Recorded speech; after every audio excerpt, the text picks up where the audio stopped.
Okay, so here's the explanation that I mentioned that was going to be available. It's if you go to the website kosher and halal kosher hyphen and hyphen halal hyphen restaurant.com and go to list of halal restaurants. You'll see a recording about a Jew asking other Jewish people, except one Jew being mostly raised in America, and the other Jewish people being located and raised, seemingly, in the country of Israel. And the one that was raised and formed in America has really questions because, in other words, there are governments of the world. Okay, and these governments, the reason why they are governments because they hold to or adhere an organized way of doing things. It's called systematic processes. You understand? And according to systematic processes, ideas technically are a portion of these ideas and words and things are a portion of what the government is.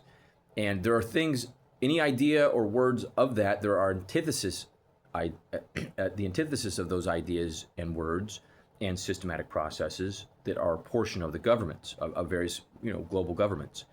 And nation states, hence the word nation state. And there are ideas and processes and systems that are akin to that, hence allies and things of that sort. Now, when it comes to religion was a priori. Philosophy, religion, humanity arriving on planet Earth is a priori. In other words, before governments actually existed. Would you agree? Whether you believe in the creation story or evolutionary theory or whatever, you would technically most likely agree, something we could agree on, that those ideologies being before governments.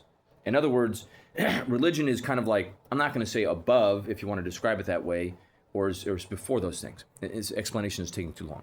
So in other words, so if you're asking somebody in Israel about what are Jews, how they are, it's their government speaking through them as well as their own opinions. So they all have their own opinions, but this is a government speaking through them. It's the same thing with whether they're Muslims or Arabs or whatever.